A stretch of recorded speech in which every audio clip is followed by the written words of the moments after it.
Kata, ya Muslim, hai tentara Muslim, ada Yahudi di belakangmu, ini di belakangku ada Yahudi, faktulu, bunuhlah dia. Oleh sebab itu maka ini hadis mukjizat Nabi SAW luar biasa. Andai orang Yahudi itu musnah, seperti musnahnya kaum Ad, kaum Thamud, kaum Madian, kaum Iram, kaum Fir'aun, musnah. Tapi Yahudi tidak musnah, dia tetap kekal sampai hari ini.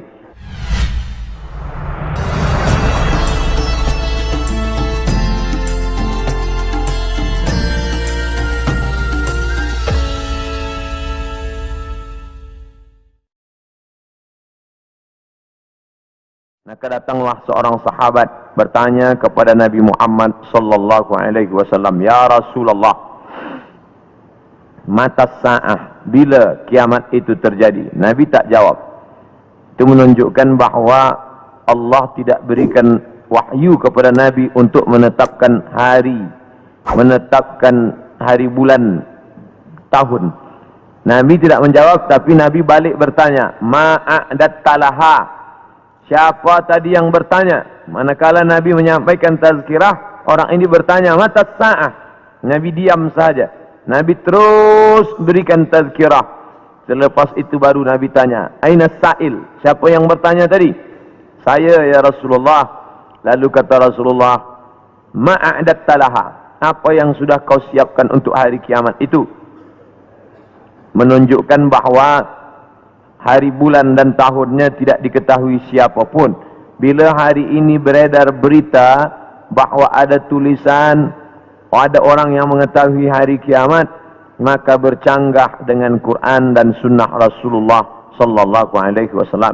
Kerana Nabi tidak pernah membicarakan itu kepada Sayyidina Abu Bakar, Umar, Uthman wa Ali wa an kulli sahabati Rasulillah ajma'in. Sedangkan Al-Quran jelas-jelas, a'udzubillahi minasyaitonir rajim, yas'alunaka 'anis sa'ati ayyana mursaha. Mereka bertanya kepada engkau tentang hari kiamat, bila terjadinya. La ya'lamuha illahu, tidak ada yang tahu kecuali hanya Allah Subhanahu wa ta'ala. Tapi masalah tanda-tandanya, maka Nabi banyak bercerita. Tanda-tanda ini dibagi dua. Ada tanda yang bersifat fisik, nampak, di antaranya ucapan Nabi, tatawul al-bunyan, berlomba-lomba membuat bangunan tower yang tinggi. Itu sudah tampak hari ini. Bahkan Imam San'ani menyebutkan, bila ada binaan, bangunan yang lebih tinggi daripada Jabal Abi Qubais, salah satu tanda hari kiamat. Hari ini kita melihat Jabal Abi Qubais dulu bukit yang paling tinggi di samping Ka'bah. Hari ini Jabal Abi Qubais lah yang paling rendah. Jabal Abi Qubais di belakang bukit Safa.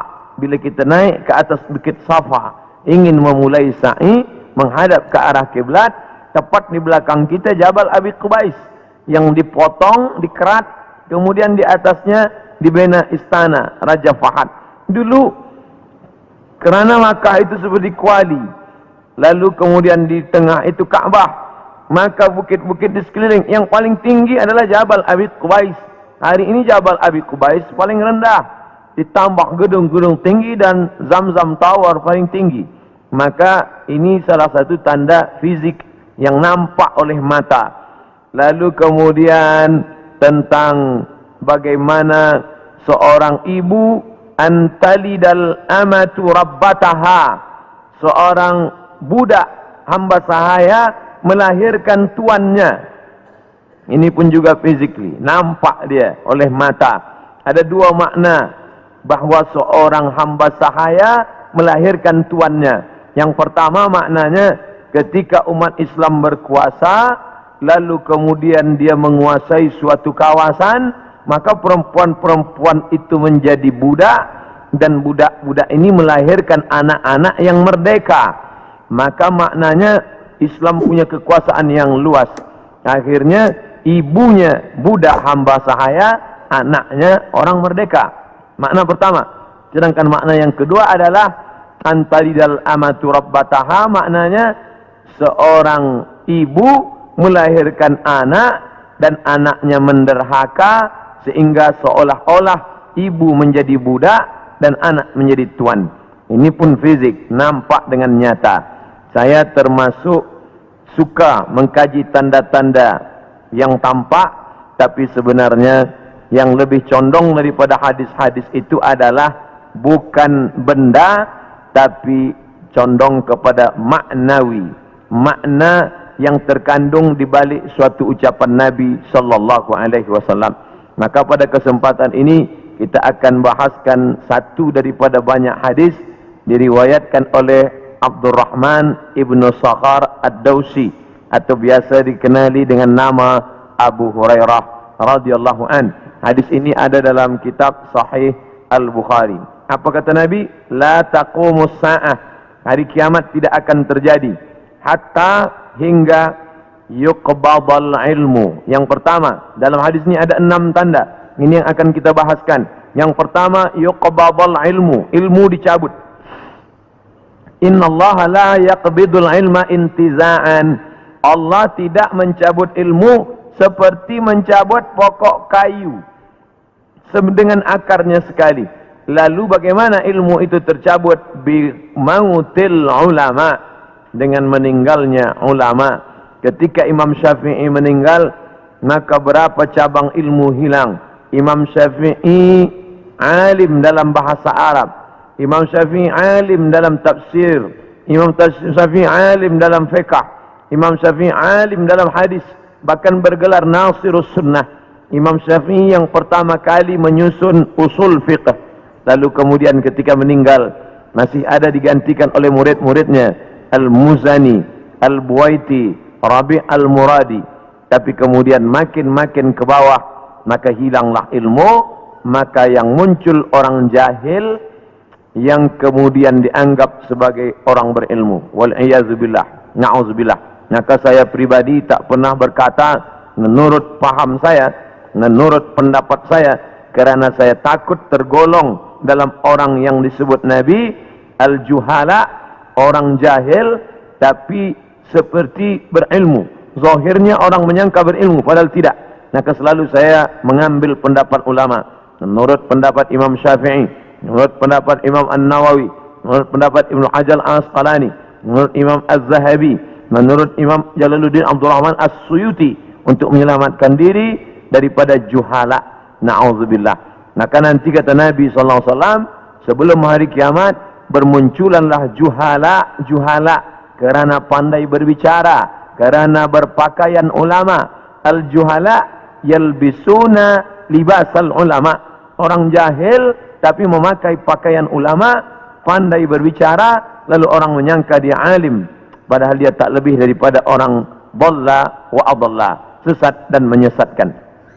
Sebenarnya kiamatnya sudah terjadi pada isinya, tapi alamnya belum kiamat besar. Maka kata ucapan Nabi SAW dalam suatu hadis, idza wussidal amru ila ghairi ahlihi, bila diberikan suatu perkara bukan kepada ahlinya, bukan kepada orang yang faham, fantaziris sa'ah, maka tunggulah kiamat. Makna kiamat di situ bukan kiamat alam semesta, tapi kiamat isinya.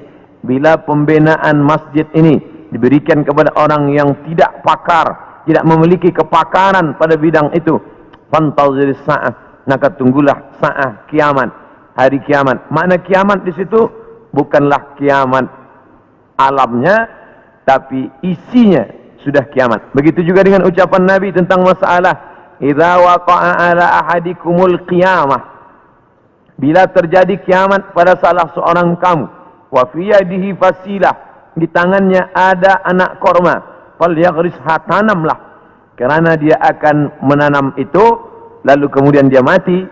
Bagaimana mungkin kiamat terjadi pada satu orang?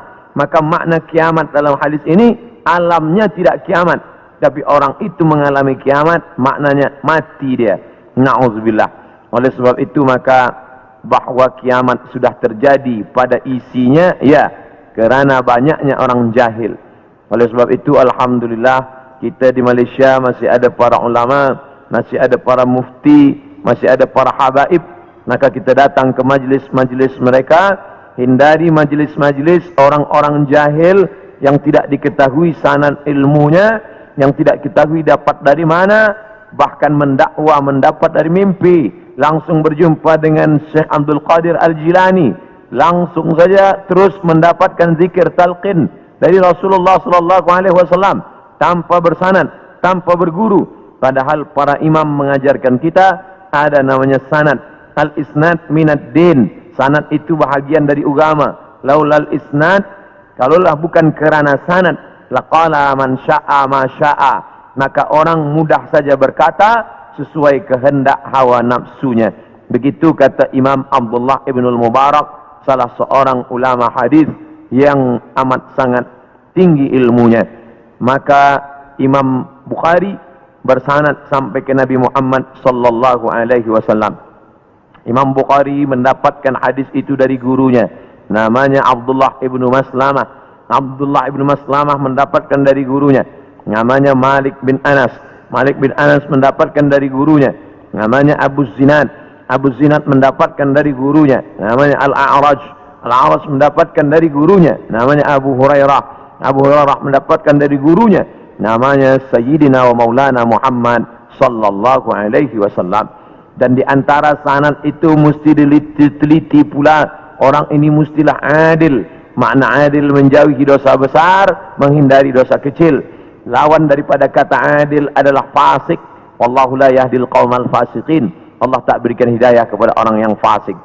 Adapun orang yang adil tapi dia tidak dhabit, tidak kuat ingatannya, maka dia juga tidak layak diambil ilmu daripadanya. Oleh sebab itu apa kata Imam Malik bin Anas, guru Imam Syafi'i, makamnya di Baqi di samping Masjid Nabawi, meninggal tahun 179 Hijrah. Aku berjumpa dengan 70 orang di dalam masjid ini, maksudnya Masjid Nabawi di Madinah. Andai aku minta satu di antara mereka berdoa, maka turun hujan, saking makbulnya doa mereka. Tapi tidak aku ambil hadis satu pun dari ke-70 orang itu. 70 orang zuhud, ahli ibadah, abid, banyak ibadahnya, kabul doanya. Andai ku minta satu orang berdoa, turun hujan, begitulah kabulnya. Tapi aku tidak mengambil ilmu dari mereka kerana tidak dhabit, kuat ingatannya. Begitulah ulama menapis supaya jangan sampai mengambil ilmu daripada orang jahil. Kerana di antara tanda kiamat adalah yuqbadul ilmu, bahwa ilmu dicabut Allah Subhanahu wa taala. Maka bila kita masih ada kajian-kajian khas tafsir, khas fiqh, khas usul fiqh, khas hadis, maka kita hadir, kita dengarkan, kita fahami, kita rakamkan, kita share, maka dia bagian dari dakwah. Tapi bila itu sudah tampak banyak menebar, sebenarnya salah satu daripada tanda hari kiamat. Yang kedua, wa taksuruz zalazil, banyak terjadi zalazil. Zilzal, gempa. Zalazil, gempa. Maka kita lihat idza zulzilatil ardu zilzalaha, bila sudah digoncangkan bumi itu, wa akhrajatil ardu athqalaha, dan dia menggoncangkan lalu keluarlah isi yang ada di dalamnya. Dulu terjadi juga gempa, faj'alna 'aliyaha safilaha, kami jadikan bagian dalam naik ke atas, bagian atas turun ke bawah. Amtarna 'alaihim, kami hujani mereka, bihijaratin, dengan batu, min sijilin mandud, dari tanah liat yang terbakar. Sudah lama terjadi, tapi hari ini terjadi lebih banyak lagi di banyak-banyak tempat. Bahkan gempa tak lagi terhitung, hari ini terjadi di sini, hari ini terjadi di sini. Ini menunjukkan bahwa salah satu dari tanda-tanda itu sudah muncul, mengingatkan kita. Apakah dengan terjadinya ini lalu kita stres, setelah ini lalu kita tidak beraktiviti, lalu setelah ini kita tidak lagi beramal? Bukan begitu makna memahami tajuk kajian kita ini. Dengan memahami tanda hari kiamat, bukan menyuruh kita berhenti bekerja, bukan menjadikan kita menjadi tidak bersemangat untuk mencari nafkah, malah judul tajuk kita siang ini membuat kita semakin bersemangat untuk beramal soleh, kerana kita akan tetap mati menghadap Allah, maka yang dibawa serta adalah amal-amal. Makanya dalam sebuah ungkapan, bukan hadis Nabi, i'mal lidunyaka, beramallah untuk duniamu, ka'annaka ta'ishu abada, seakan-akan kau hidup untuk selamanya. Wa amal li akhiratika, beramallah untuk akhiratmu, ka'annaka tamutu wada, seakan-akan kau mati besok. Maka siang ini kita salat zuhur pukul 1:30, maka seakan-akan inilah zuhur yang terakhir. Saya akan sampaikan tazkirah ini dalam 60 menit. Selepas itu kita akan buka soalan, kita akan jawab masalah-masalah yang ditanyakan terkait dengan tajuk kita sebahagian besarnya. Maka selepas mengkaji tajuk tanda-tanda hari kiamat, bukan membuat kita lalu berhenti beramal, tapi membuat kita makin bersemangat beramal. Kerana ternyata alam akan berakhir, rumah yang besar akan hancur, kereta tak dibawa serta, yang dibawa hanyalah illal ladina amanu, iman, wa amilus salihat, dan amal-amal saleh. Lain daripada itu tinggal. Maka bagi sesiapa saja yang ikut tajuk kajian kita ini, selepas ini bertambah amalnya, bertambah khusyuknya, bertambah takutnya, itulah orang yang berhasil. Adapun selepas ini tak ada perubahan apa-apa, biasa sahaja, maka termasuk orang-orang yang mubazir. Innal mubazzirina kanu ikhwana syayatin. Orang yang mubazir adalah ikhwan, saudara-saudara syaitan. Mengapa begitu? Dia sudah mubazir waktu, dia sudah mubazir energi, dia tidak mendapatkan manfaat apa-apa. Padahal ayat-ayat yang kita baca, idza tuliyat alaihim ayatuhu, kalau dibacakan ayat-ayat Allah, zadathum imana,